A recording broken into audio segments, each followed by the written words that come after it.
What's up, dudes? Trey back again here bringing another video. This time I'm going to do a video talking about a movie that I've been wanting to review for a long time and just never really got around to it. I saw it on sale for Blu-ray for about 15 bucks, so I picked it up, watched it again, and decided I'd do a review of it. So this video right here will be my review of Batman: The Dark Knight, the second in the trilogy so far of Christopher Nolan's, and maybe it will be just trilogy, depending on if he decides to come back or go back on what he says. So far, Christopher Nolan has said that The Dark Knight Rises will be the last Batman movie that he does, and he will not do any more past that.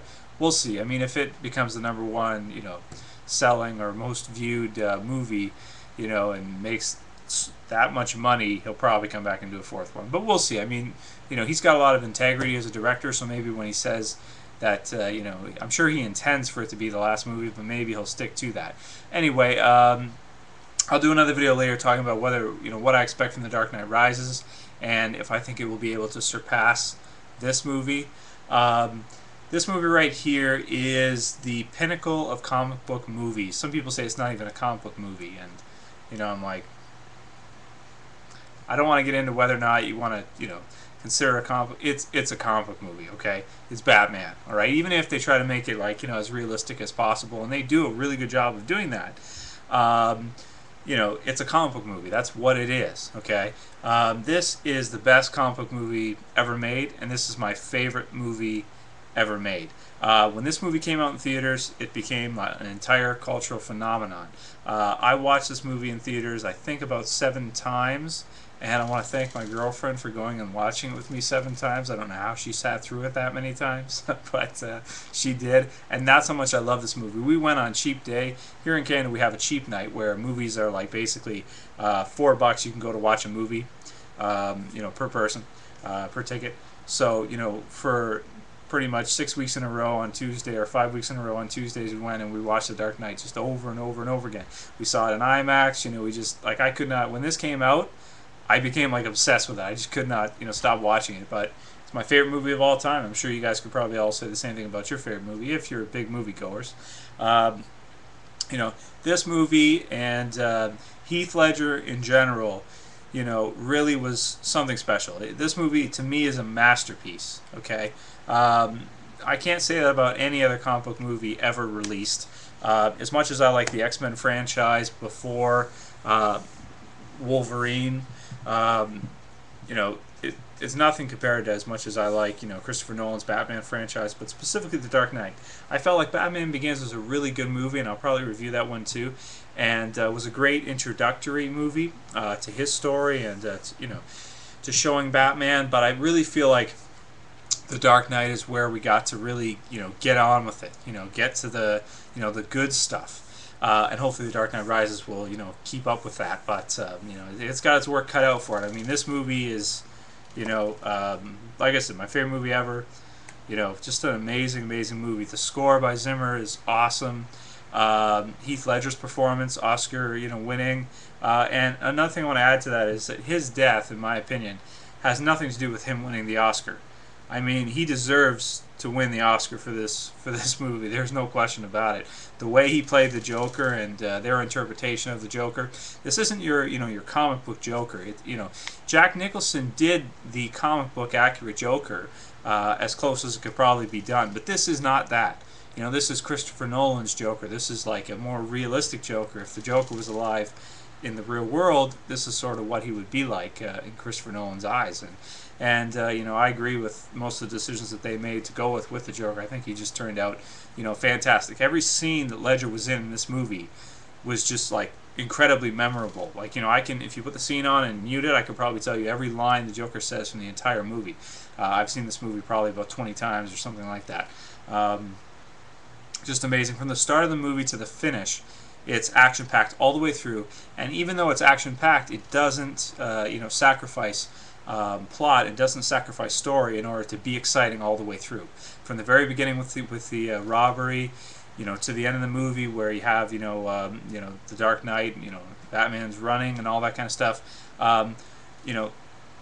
Christopher Nolan, and I forget who it was who helped him write this, but whoever it was, they understand the Joker and Batman as well as any fan out there. They really understand the Joker very well. I've seen interpretations of the Joker in cartoons and in comic books that to me are kind of like, like that doesn't really, fit with my idea of who the Joker is. But this does, 100%. The way he talks about being an agent of chaos, and like a dog chasing cars, and even if he caught one, he wouldn't know what to do with it. And that's perfect, because if you look at the movie, a lot of things the Joker does here and there is kind of like, it kind of seems a little crazy, right? And then when he starts to explain it, when he's talking to Harvey Dent in the hospital, you really start to get like, and when he's talking to Batman in the interrogation scene, and he's like, I don't want to kill you, this kind of stuff.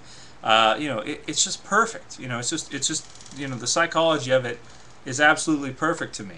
For what the Joker should be and how he should act and how he should behave had he be realistic in a live-action version. So in addition to Heath Ledger's amazing performance, I could go on and talk about that forever. Maybe I'll just give my favorite scene of Heath Ledger's performance. It is when he's driving the truck, or right before he's driving the truck, and he says, "Excuse me, I want to drive," and he pulls the guy out of the truck, and then he starts driving, and he starts saying, "I like this job, I like it a lot," and and look on his face and everything. It's just crazy. Anyway, so again, moving off from Heath Ledger, let's talk about Christian Bale. Who else was it? Michael Caine and Morgan Freeman's characters in the movie. So Christian Bale's performance in this movie is very good, I would say, as Batman. He's great. A lot of people don't like the voice, the deep, "Where are they?" type voice. I think he's overacting kind of, and he does that in Terminator Salvation too. But I personally don't mind it. I think he went a little bit overboard. I would say that I think in Begins his voice was a little bit better, and in this it was just a tiny bit overboard, a little bit overacting. But I think it was still passable, and I think his performance as Bruce Wayne was really good in the turmoil that he was going through with the loss of Rachel and that kind of stuff, and all the things that happened to Harvey Dent. So Christian Bale did a really, really good job in this movie. The actor who played Gordon always does a fantastic job. That character's not too hard to play. He might be in the next movie, but in Dark Knight, I mean, he's a pretty straightforward, straight-edge kind of guy. He's kind of wooden. He's not really that hard for an actor to play, but he did a good job playing it. What else can I say about the movie? Harvey Dent's actor was pretty good. I wish they would have dyed his hair brown. I didn't really like the whole blonde Harvey Dent look. Even though they said he's the White Knight, yada yada, and all that kind of stuff. I guess it fits that way. I just more think of Harvey Dent having brown hair just because of the comic books and stuff. But that's just a personal thing to me. I've got a thing with hair. Whenever a character in a movie trying to play a comic book character has a different color hair than they're supposed to, it pisses me off. Like, for example, if Superman was to have blonde hair, it would piss me off. And I'm sure it would you guys too. The whole thing with Chris Evans in Captain America, I don't like Chris Evans as Captain America. Why don't they dye his hair blonde for Steve Rogers? I don't get that. You can get blonde hair dye from Shoppers Drug Mart for $5 on sale. I don't understand that. Anyway, that's a tangent. Don't want to get into that. Yeah. So this movie is basically perfect in in every aspect. For me, I got to give this a 10 out of 10 as a comic book fan. As a regular movie watcher, still a 10 out of 10. It's exciting. It's psychologically interesting. It's the perfect Batman film. Can The Dark Knight Rises surpass it? It's got its work cut out for it, that's for sure. But if anybody can do it, Christopher Nolan is the guy to do it.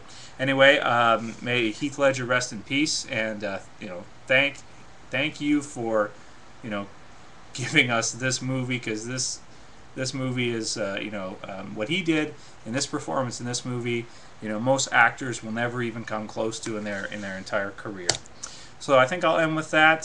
Favorite movie ever? Let me know what you guys think about it. I'm sure a lot of comic book fans, a lot of big fans of The Dark Knight.